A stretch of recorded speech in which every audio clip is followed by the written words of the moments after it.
Oh, let's see. Hey, what's going on here? What are you guys doing? Don't you have work to do? Oh, the life of a pig. Laying in the mud. How are you, Red? Hi. You guys got yourself all dirty. Even your teeth are dirty, Red. You've been digging in the dirt. Little piggies need some water. Hi, little ones. How are you doing this morning? There's no reason to be scared of me. Today's a big day for you little guys. You're going to be going out into the great outdoors. Yeah. Hi, I'm Pete, and welcome to Just a Few Acres Farm. We've got some fowl work to do this morning. Hi, Ezra. Look, Hillary's home. Did you get the turkeys? I did. They're right over there. Very peepy. We got that call from the post office, which comes first thing in the morning pretty much. The chicks are here, only in this case, it's turkey poults. Welcome to the world, little guys.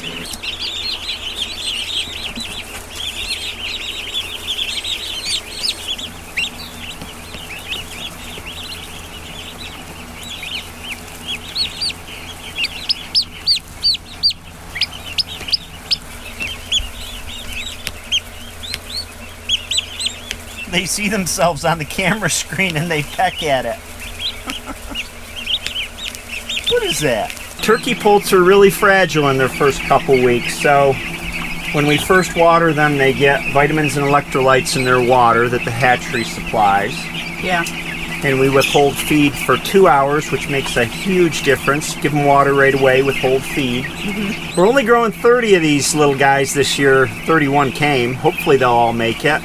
We're not growing as many as we used to. It's just part of our farm's plan to focus more on beef and a little bit less on poultry. So these 30 we're growing out are going mainly to regular customers. It gets very stressful around holiday season when we do pre-orders and everybody wants a certain weight and they want to pick up a certain day and you worry about missing an order. So we've decided to cut down a little bit. But we sure do like growing them. Right, you little guy? Hey! Who dropped all this manure on my new driveways? I'm gonna have to clean that up.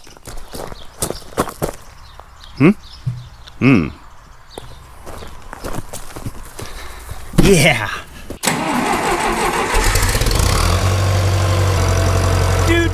Do. Ah, here we are.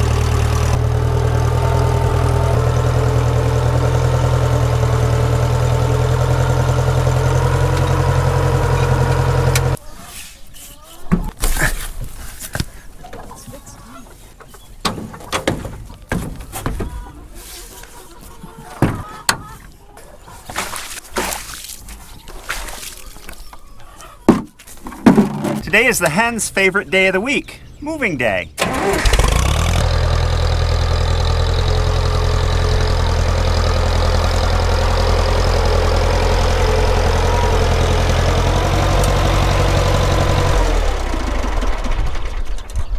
There.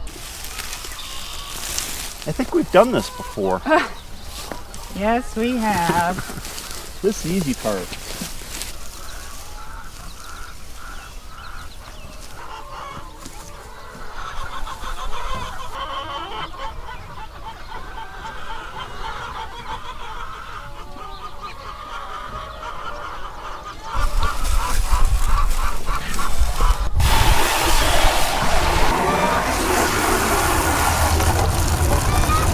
Release the hens!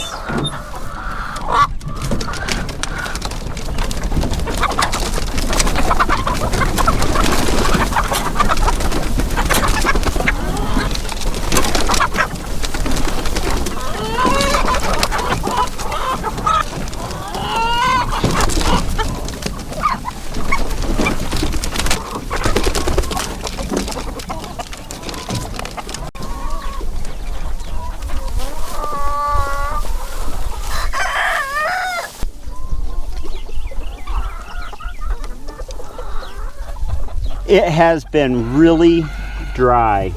The grass is all turning brown. It's browning out because of the dry soil. Nothing's growing.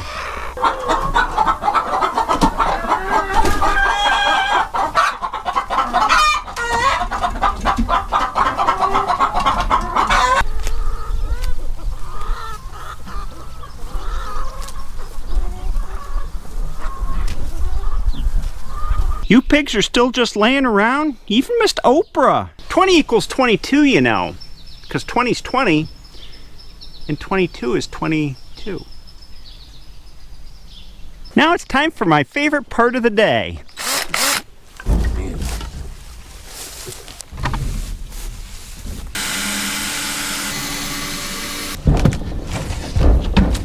Be free, little piggies.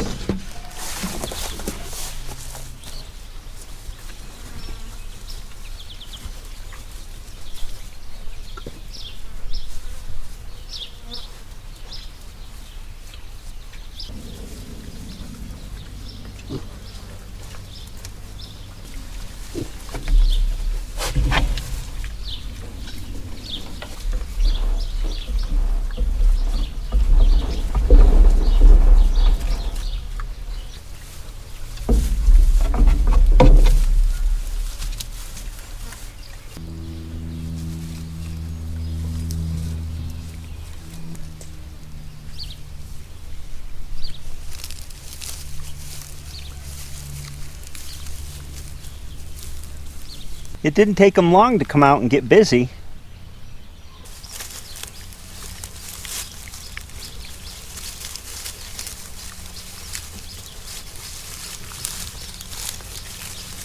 We'll come back and see the piggies a little later and see how they're doing. What do you guys want? Oh, you're giving me the silent treatment today, huh? Look at the flies. This is stink central. Oh my gosh. And on this side, these guys are full. I've caught about 1 million flies, maybe close to 1 billion by now. You guys yelling at me. Every few days I have to empty these guys. And I have a process. That there is some genuine nastiness. I take the full ones back to my shop and I weight them down with these sockets to suffocate the flies. This only takes a few hours. And in the meantime, while the flies are suffocating, I take care of my other fly control measures. This is Redmond garlic salt. I've fed them 100 pounds so far since May. And they always got to come investigate something new in the mineral feeder. And I replace my fly glue boards. I find that when it gets this loaded, the flies tend to get themselves out of the trap by stepping on other flies. They're too close together.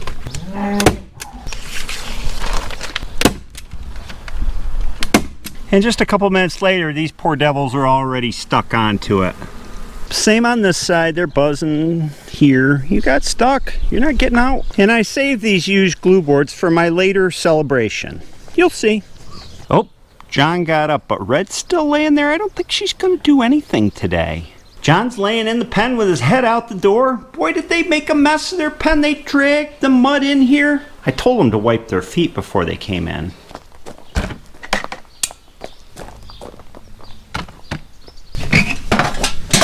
I went in and had a nice lunch while the flies slowly died. I guess I should feel bad about that, but I really don't.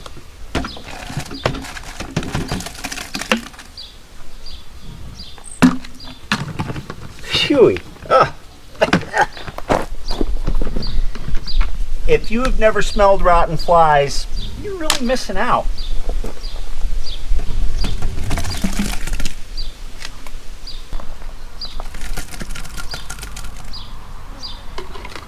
Now this is my secret recipe. A little bit of used motor oil and a topping of carburetor cleaner.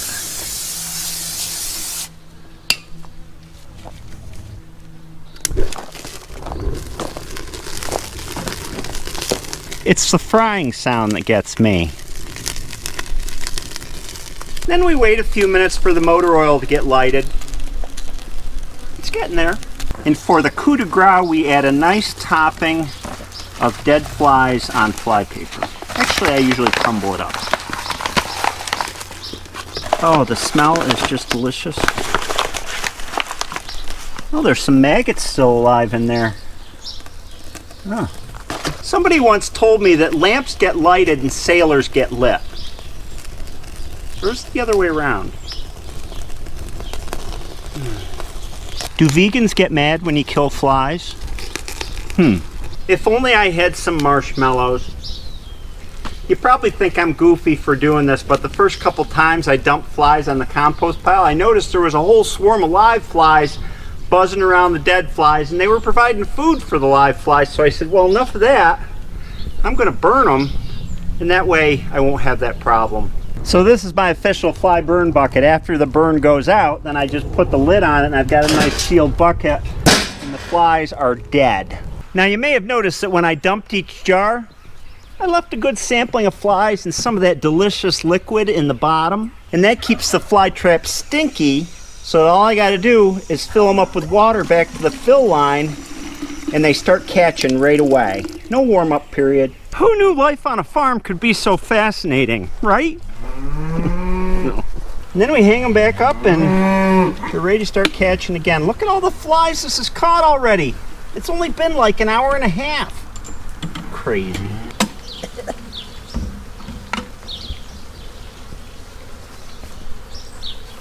Life has 3 unspoken rules. Look at all these calves hanging out over here. I don't want to scare you guys. You are a pretty little calf. You are. Is all this fly control stuff really making a difference? I don't know. I gotta be making a dent in them, but the cattle still got a lot of flies on them. So maybe it takes more than a year. Maybe fewer will overwinter and it'll be better next year if I keep up what I'm doing. A few folks have asked about Peanut. There she is. Howdy, Miss Peanut. You're getting bigger. No new calves in the last week or so. We've got 2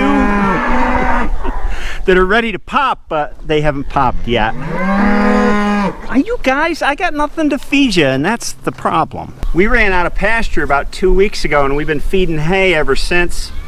It's awful to burn through hay in the summer, but I got no choice. Everything's quick growing. There's a few days worth of forage on the pasture behind me, and maybe a little more down the hill, but not enough to keep them going for very long. This is the field that I clipped last week, and this dead stuff is mulching well, and the green stuff's starting to come up through it. And these 2 fields down here look green, but looks can be deceiving. I cut this field for hay about 3 weeks ago, and it's starting to brown up. Even the clover's starting to get brown on the edges. Don't see that very often unless it gets very dry. This field's doing a little better because it was cut earlier and the grass had a chance to come back some, but the only thing that's doing really well in this field is alfalfa. Alfalfa is so deep rooted that when it gets dry like this, it'll continue to grow.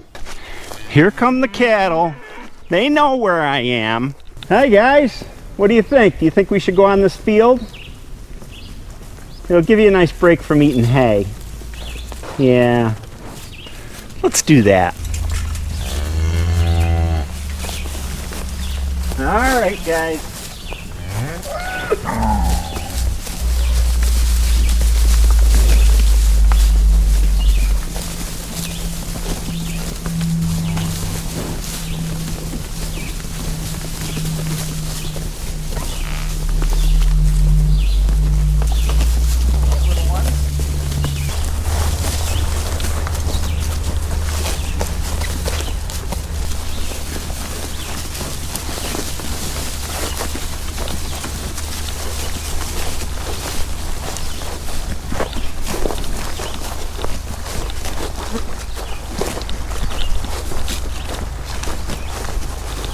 I haven't heard that beautiful sound of cattle eating grass in a while. It sure is nice to have them back out, if only for a few days on this field. You guys go all check it out. Look at all the good stuff to eat. Grab some alfalfa.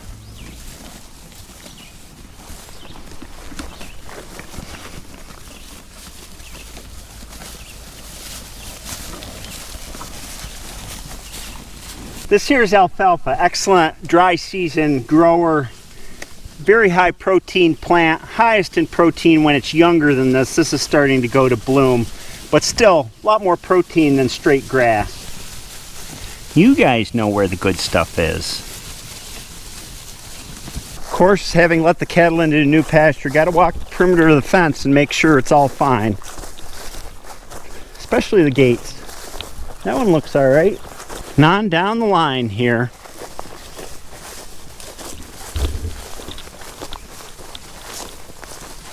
Down at this end of the field, the grass is actually looking really nice. This is the best soil I got on the whole farm.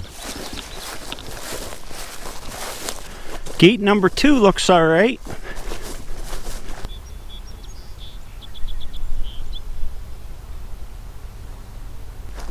That made them happy, and what makes them happy makes me happy.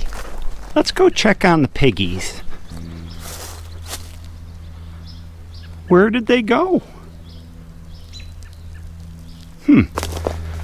Oh, you guys are taking your afternoon siesta. I don't blame you, it's hot out here. Usually when we first release piglets into a pasture like this, you'll just hear grunting in the weeds. You can't see them because they're all in the undergrowth, but this time they were in the hut taking a nap. That's our day on the farm today. It is great to have turkeys in the brooder house, piglets on pasture, and cattle back out on pasture. I feel like summer is truly in full swing now. As a reminder, I'm at the Ithaca Farmers Market every Saturday from 9 a.m. to 3 p.m. Just Google their website. They've got all the info. I love to meet viewers at the Farmers Market, so if you're within a decent drive, please do come see me. And also as a reminder, our farm is closed to visitors. We don't allow farm visits. We don't schedule meetings with folks on the farm, any of that stuff. But you can always come down to the Farmers Market. That's a great place to meet. I hope you have a great day, and I'll see you next time.